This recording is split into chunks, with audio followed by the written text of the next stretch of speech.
Hi Soul Family, my name is Sherry, or you better know me as Key Guidance on TikTok. This is my first YouTube video and I decided to start with a topic that is very, very popular these days, the Matrix. What is the Matrix and how do we break out of it? So if you are new to spirituality, you're going through a spiritual awakening and you just so happen to find my TikTok page or my YouTube channel, then this is not a coincidence. The algorithm knows what you need, and the algorithm always knows. So, I am a believer of the law of one. If you're not familiar with the law of one is that we are all God. So God is living vicariously through us to experience existence, to understand what it is. God wants to understand what it is and why it's here. God just isn't you and me. God is also this microphone, my glasses, my sweater, all the inanimate objects around me. Everything at a subatomic level is God. When I say I am a believer of God, I don't mean it in a religious sense. Not at all. I don't believe there's a humanoid powerful entity up in the sky judging me if I'm like doing this or that, or judging you if you're doing this or that. I don't believe in that. I believe we are all God. So if you don't believe in the law of one, then my channel is not for you. But if you are curious as to what I have to say, then I will teach you how to break out of the Matrix. It is very simple. This video is not going to be very long. Now that you understand that we are all God experiencing what it is to live, to be in polarities, to experience existence itself and understand why we're here, then you start to realize, existence is kind of a game, isn't it?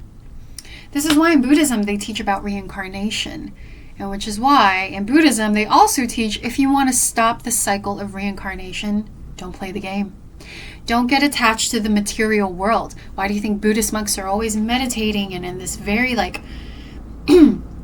peaceful, abundant state of mind? It's because they're not attached to anything. They've figured out the game of the Matrix. Life is truly, truly a game. When you die, what can you really take with you other than your soul and your memories and your essence? Nothing. You can't take anything physical with you. So, interesting fact, I was actually born in a Buddhist family, which is why I'm kind of well versed in this whole reincarnation thing. But again, if you really want to break out of the Matrix, you really need to let go of the ego. Now, I'm not saying have a full ego death, because your ego is also a part of your personality. It's good to have a healthy ego. It's good to have a healthy sense of self, but don't get attached to your ego. This is where narcissism, psychopathy, sociopathic behavior stem from, is when people grow so attached to their ego and their illusion self that they almost completely sever the tie with their God essence. You can't ever fully, disconnect from God, because we are all God. But if you worship your ego too much, you tend to walk around life completely immersed in the game, and that's when you reincarnate over and over and over again. Breaking out of the Matrix isn't just manifesting your dreams and getting wealth. You can do that, of course, once you figure out life as a game. But the basis of why you want to break out of the Matrix is because you want your soul, your essence, to evolve. This is why in nature, evolution is preferred. This is why God has programmed existence to evolve. God wants to evolve. God wants to understand why it exists. And how can you understand why you exist? You experience life. You experience polarities. You experience all different infinite aspects of yourself. So your soul, your God essence cannot be stuck in a human body forever. You can't play this game on loop forever and ever. That's just boring, right? Your soul's never going to evolve that way. How can you evolve your soul? This life is a game. Keep repeating to yourself, this life is a game.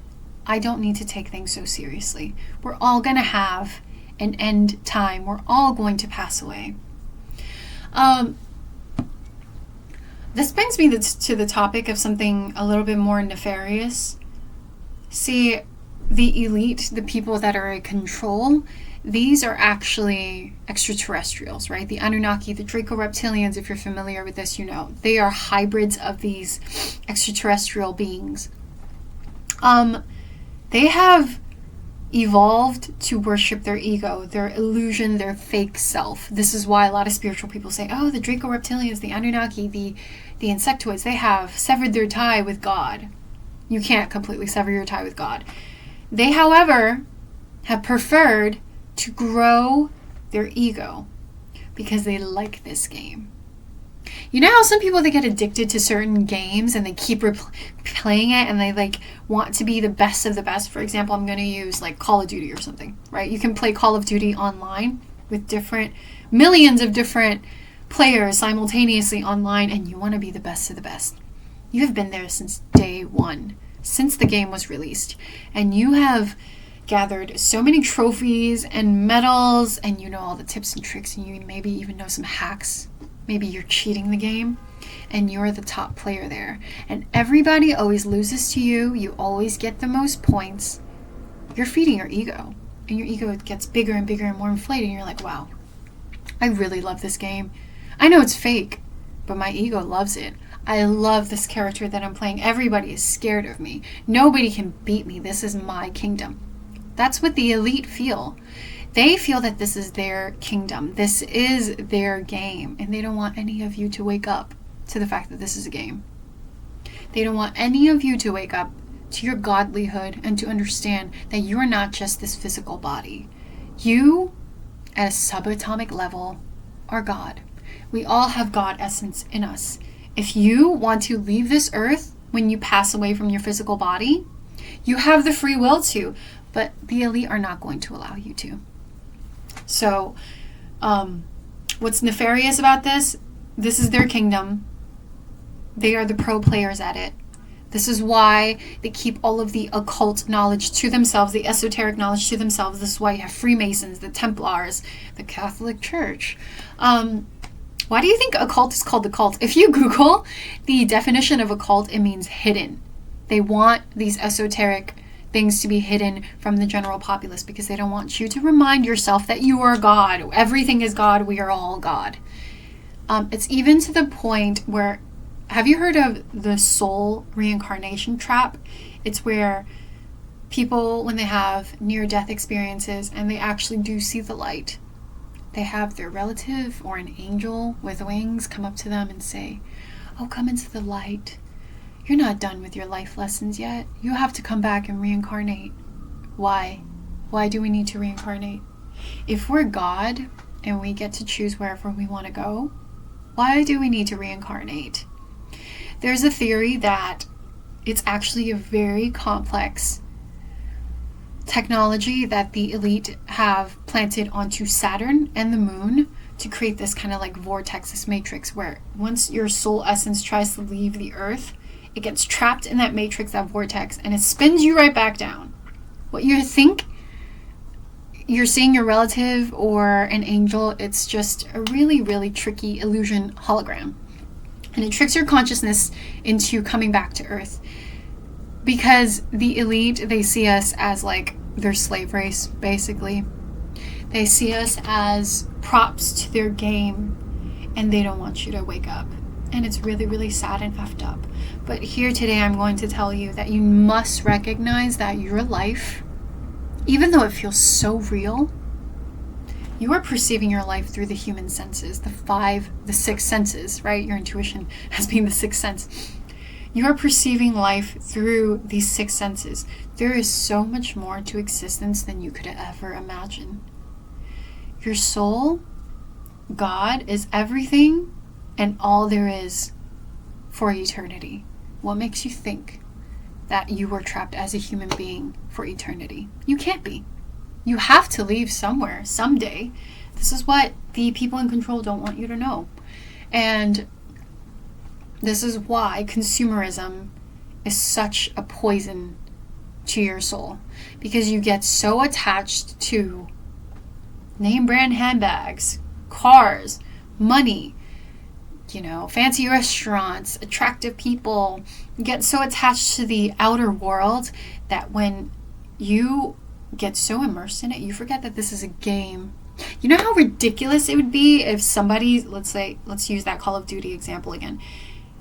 They get so immersed in that game that after they unplug from the game and they close their laptop or the computer, they go outside with the gun and start shooting people. Like, people would call them deranged, right? But this is what's happening to us. We are so immersed in the game of the Matrix that we're disconnecting from our soul, that we think this is all there is to it. And religion, I know a lot of religious people are going to come at me in the comments again because they hate me. But religion is also a trap. There is no such thing as heaven or hell. This is a very human concept. Good and evil is also a very human concept. Who fed us these concepts? If you really think about it, there are many animals in the animal kingdom that will kill for fun. Dolphins kill for fun. Chimpanzees kill for fun. Certain monkeys kill for fun. Crocodiles kill for fun. A lot of animals kill for fun. Do you think they understand what the concept of evil is? They're just acting out of their base instinct or what they feel like they want to do at that moment. It is very primal in their nature. Maybe not for dolphins. Dolphins are a little bit more intelligent than the average animal, but still, I don't really think they understand the concept of good and evil. This is a very human thing. And what's easier, like, religion is an even easier way to brainwash people into thinking that if I don't do ABCD, oh my God, I'm going to go to hell. I can't live my life the way I wanted to. I have to be a martyr. I have to, let these people step all over me, because that will mean if I have a very unconditionally loving and forgiving heart, I will end up in heaven, even though I'm suffering in this lifetime and people are stepping all over me. No.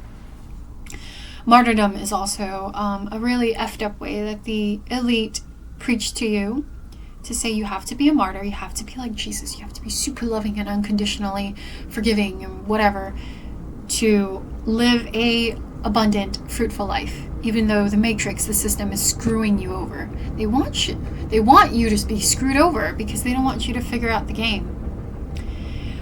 But the point of this video is to let you know, again, life is a game. Don't take things too seriously. The worst thing you can do for your soul's evolution is to take things too seriously, because you're going to trap yourself back into this loop of reincarnation. Now, if the Moon Saturn Matrix vortex soul reincarnation trap is true, the theory is true, how do we get out of it?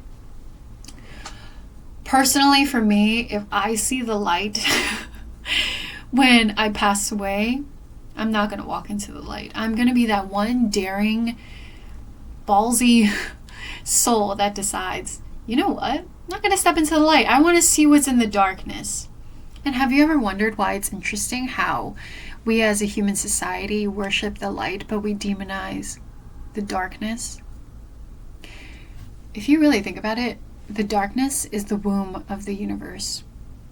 The creator, the chaos of the universe. It births things. The universe, in its truest form, is actually dark. What lights it up is the stars, the matrices, right? But the universe itself is like a womb. Why are we demonizing the womb? But we are glamorizing, glorifying the light, even though the light's the matrix. That's food for thought. But I hope this video helped you broaden your perspective on how to escape the Matrix. Connected to everything, but attached to nothing. Have a good day.